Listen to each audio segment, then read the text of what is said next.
6. Giuseppe De Luca. Ceaseless effort necessary for artistic perfection. A Roman of Rome is what Mr. Giuseppe De Luca has been named. The very words themselves call up all kinds of enchanting pictures. Sunny Italy is the natural home of beautiful voices. They are her birthright. Her blue sky, flowers and olive trees, her old palaces, hoary with age and romantic story, her fountains and marbles, her wonderful treasures of art, set her in a world apart in the popular mind. Everything coming from Italy has the right to be romantic and artistic. If it happens to be a voice, it should of necessity be beautiful in quality, rich, smooth, and well-trained. While all singers who come from the sunny land cannot boast all these qualifications, Mr. De Luca, baritone of the Metropolitan Opera House, New York, can do so. Gifted with a naturally fine organ, he has cultivated it arduously and to excellent purpose. He began to study in early youth, became a student of St. Cecilia in Rome when 15 years of age, and made his debut at about 20. He has sung in opera ever since.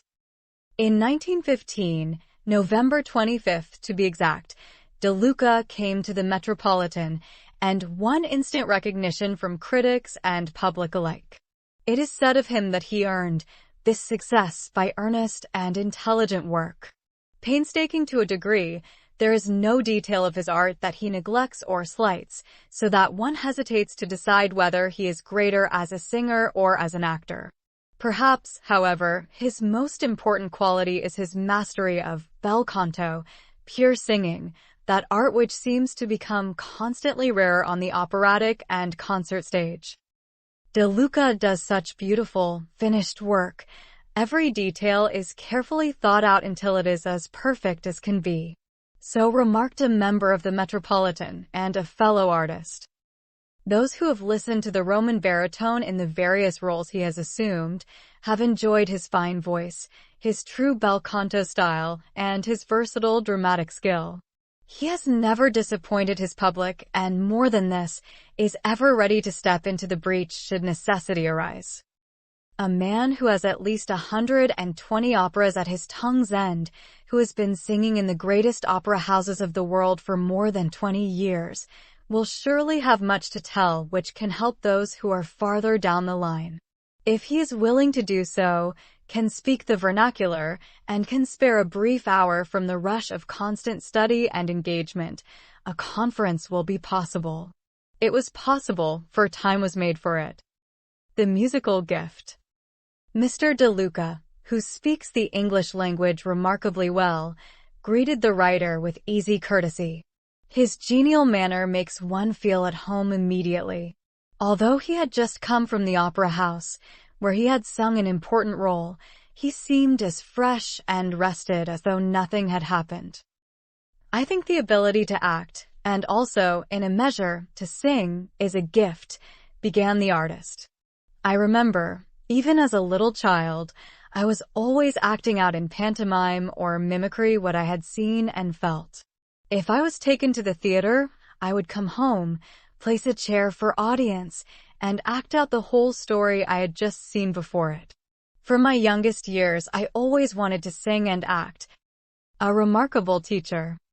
As early as I could, at about the age of 15, I began to study singing with a most excellent teacher, who was none other than Signor Wenceslao Persischini, who is now no longer living. He trained no fewer than 74 artists, of which I was the last. Battistini, that wonderful singer, whose voice today, at the age of 65, is as remarkable as ever, is one of his pupils.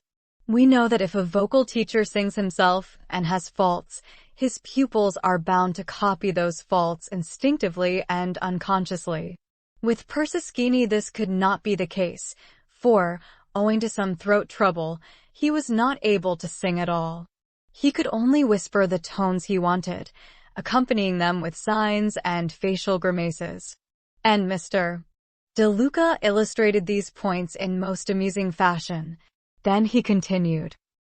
But he had unerring judgment, together with the finest ear. He knew perfectly how the tone should be sung, and the student was obliged to do it exactly right and must keep at it till it was right. He would let nothing faulty pass without correction. I also had lessons in acting from Madame Marini, a very good teacher of the art. The artist's life. After 5 years of hard study, I made my debut at Pacenza as Valentine in Faust, November 6, 1897. Then, you may remember, I came to the Metropolitan in the season of 1915 to 1916, where I have been singing continually ever since. The artist should have good health, that he may be always able to sing. He owes this to his public, to be always ready, never to disappoint. I think I have never disappointed an audience and have always been in good voice. It seems to me when one is no longer able to do one's best, it is time to stop singing. It is because you study constantly and systematically that you are always in good voice. Yes, I am always at work. I rise at 8 in the morning, not later. Vocalizes are never neglected. I often sing them as I take my bath. Some singers do not see the necessity of doing exercises every day. I am not one of those. I always sing my scales, first with full power, then taking each tone softly, swelling to full strength, then dying away, in mezza voce. I use many other exercises also, employing full power. English is also one of the daily studies, with lessons 3 times a week. Constantly on the watch. When singing a role, I am always listening, watching, to be conscious of just what I am doing. I am always criticizing myself. If a tone or a phrase does not sound quite correct to me as to placement or production, I try to correct the fault at once. I can tell just how I am singing a tone or a phrase by the feeling and sensation. Of course, I cannot hear the full effect. No singer ever can actually hear the effect of his work, except on the records. There he can learn, for the first time, just how his voice sounds. Learning a new role. How do I begin a new part? I first read over the words and try to get a general idea of their meaning and how I would express the ideas. I try over the arias and get an idea of those. Then comes the real work, the memorizing and working out the conception. I first commit the words and know them so well I can write them out. Next, I join them to the music. So far I have worked by myself. After this much has been done, I call in the accompanist, as I do not play the piano very well. That is to say, my right hand will go but the left lags behind. Always being sure of the words. Yes, as you say, it requires constant study to keep the various roles in review, especially at the Metropolitan, where the operas are changed from day to day. Of course, at performance the prompter is always there to give the cue, yet the words must always be in mind. I have never yet forgotten a word or phrase. On one occasion, it was in the Damnation of Faust, a part one had already sung a number of times. I thought of a word that was coming, and seemed utterly unable to remember it. I grew quite cold with fear. I am inclined to be a little nervous anyway, but it was quite impossible to think of the word. Luckily, at the moment when I needed the word I was so fearful about, it suddenly came to me. Natural anxiety. Of course, there is always anxiety for the artist with every public appearance. There is so much responsibility, one must always be at one's best, and the responsibility increases as one advances and begins to realize more and more keenly how much is expected and what depends on one's efforts. I can assure you we all feel this, from the least to the greatest. The most famous singers perhaps suffer most keenly. I have always sung an Italian opera, in which the language is easy for me. Latterly, I have added French operas to my list. Samson and Delilah, which I had always done in Italian, I had to relearn in French. This for me was very difficult. I worked a long time on it, but mastered it at last. This is my 22nd season in opera. I have a repertoire of about 120 roles, in most of which I have sung many times in Italy. Some I wish might be brought out at the Metropolitan. Verdi's Don Carlos, for instance, has a beautiful baritone part. It is really one of the fine operas.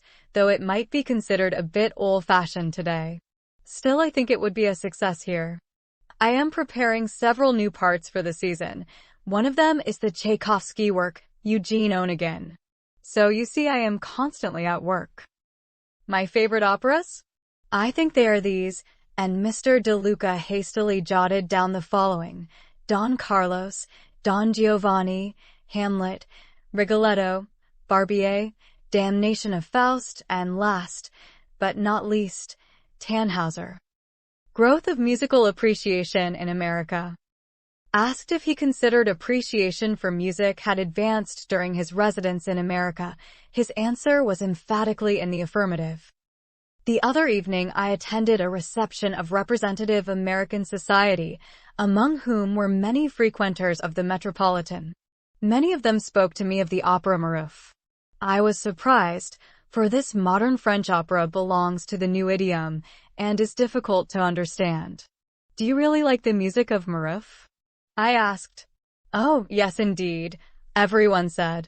It is one of my longest parts, but not one of my special favorites.